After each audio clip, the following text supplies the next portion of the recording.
Hi guys, this is Jelly.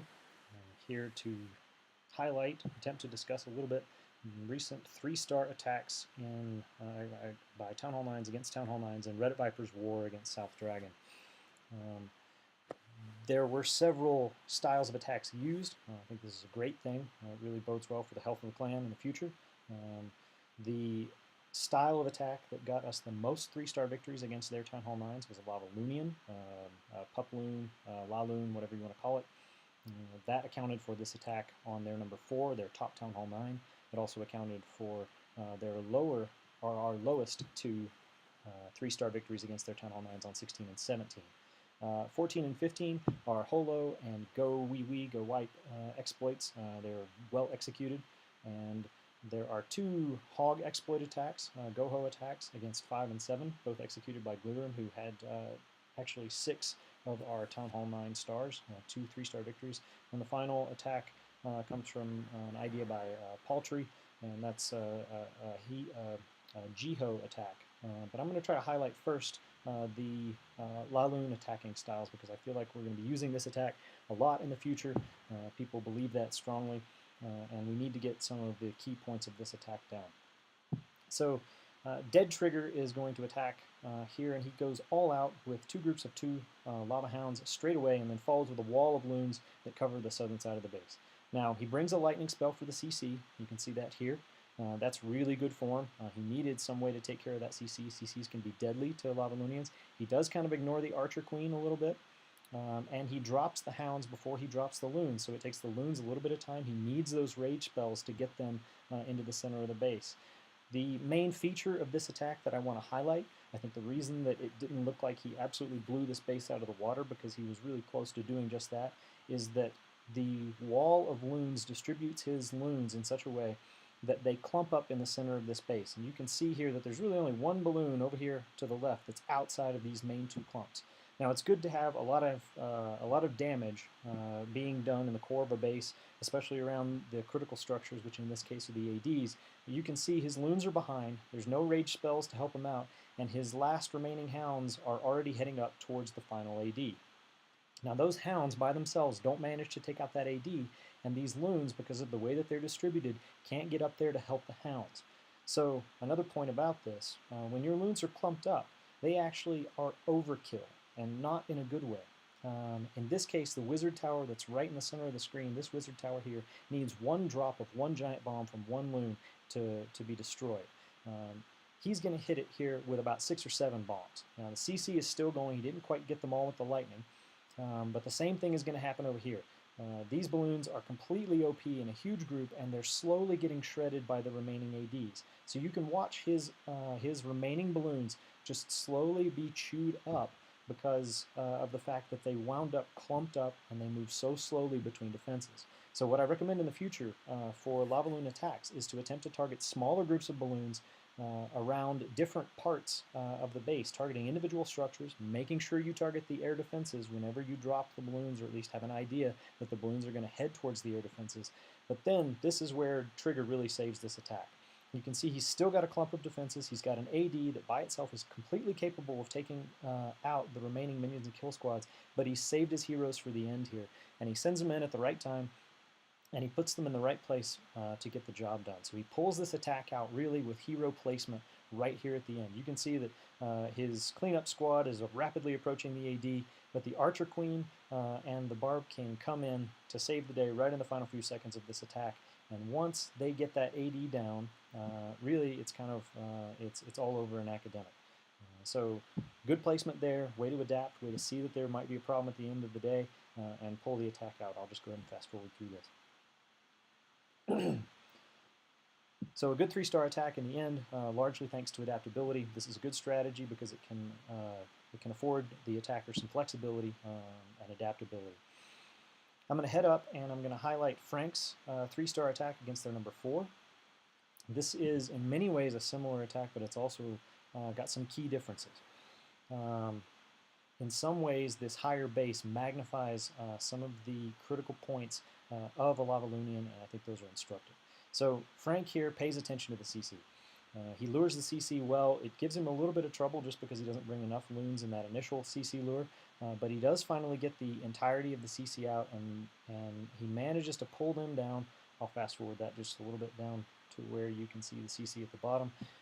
And he's brought a lightning spell, and he drops them and takes out the archers, which are really the key component of that clan castle defense. The witch, which he misses, doesn't really have the ability to do a whole lot of damage to his loons. And then he turns to the second phase of his attack. Now, he does a nice thing with the timing of his loon and hog drops, or loon and hound drops here. You can see he drops his wall of loons, but he drops the hounds behind that wall of loon. And those hounds take just a little bit of time of letting the loons get a little closer to the defenses on that side of the base. On the other side of the base, he actually drops the hounds first. And so the hounds hang out for quite a long time unsupported over these air defenses, while the balloons back here are slowly approaching the air defenses from the left. Now, the situation on the right is much better. The hounds didn't hang out over the air defenses without any support for quite as long, and that actually turns out to be a really good thing because Frank drops his archer queen to deal with the enemy archer queen, and that strategy doesn't work out as well for him as I would have hoped that it would have. I think his archer queen needed much more time to cut through these trash buildings over here so that she could get over to engage the enemy archer queen. You can see the enemy archer queen here. If you actually start counting, that enemy archer queen takes out about 8 of his balloons, and you can see that the balloon distribution now has a giant gaping hole here where there's only a lava hound that's about to burst into a bunch of pups. So you have to lure the CC, especially for high-level Lavalunian attacks, and you have to deal with the enemy archer queen. Frank's archer queen eventually does come over and take her out, which is a really good thing, because without that, this final group of balloons could not have used this rage spell, which was really well placed, to get over to the remaining air defenses and kill both the Tesla, the air X-bow, and the remaining 2 archer towers. So just like Trigger did, Frank has some great elements, really solid attacking strategies in many aspects of the attack. A few things being a little different probably would have enabled him to completely wipe this base off the map in short order. He does wind up with a kill squad that consists of 1 balloon and the few remaining pups and minions. They're more than enough to take out the rest of the base. I think he actually had quite a bit of time to spare, but those are some key instructional points from an otherwise really well executed attack. Plus, it's always great, sort of mentally, to get a 3-star on the enemy's highest Town Hall 9. I think that's a real psychological blow to the enemy in warfare. The final attack, the prettiest attack that I think I saw this entire war from Glirim, who is a really excellent attacker, like I said, accounted for 6 stars this war, is a Go-Ho exploit. This is a really nice attack with many, many, many key features. So I'm going to start out by highlighting the fact that he sends in 2 groups of hogs, 2-finger drop, to take out this small group of defenses at the top. And by small group of defenses, I'm really just talking about an archer tower, a mortar, an archer tower, and key is their proximity to these 2 obvious potential giant bomb spots. This was the first attack, so if he knew where the giant bomb spots were, it's only because there weren't really any other options, and I think that's what led to my favorite quote of the war, when Glirim actually called this a super easy hog attack. He makes it look easy, which is the beautiful thing about this. But these 2 groups of hogs take out that top group of defenses, which enables pathing for his hogs down the line. That's maybe the most key element of his strategy here. He sees that the hogs are doing their thing, he sends in a couple of balloons here, and those balloons enable him to get the CC out.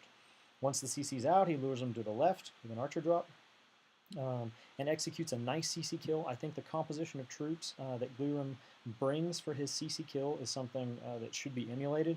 He typically uses 1 witch, a Valkyrie, and a combination of barbs and wizards.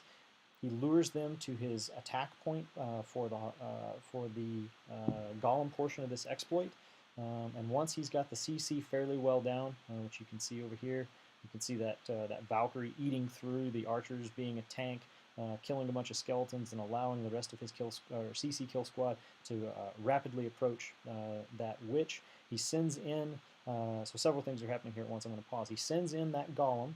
That golem engages the left X-bow, and he's already got his CC kill squad and his archer queen behind that golem, so he's now fairly confident that he's going to engage defenses on this entire side of the base for quite some time. Almost immediately after that, he engages the the right-hand side of the base, and now he's worried here about the enemy X-Bow on the right and the enemy Barb King, the two remaining threats to his final group of hogs. So he gets both sides of the base covered really quickly here, and then he's free to drop his hogs on the southern side of this base. Now you can see the defenses are totally clustered. There's nothing here to prevent him from absolutely obliterating this base, from making it look silly easy, from making us all wonder why we didn't think of this sooner. This is a great attack.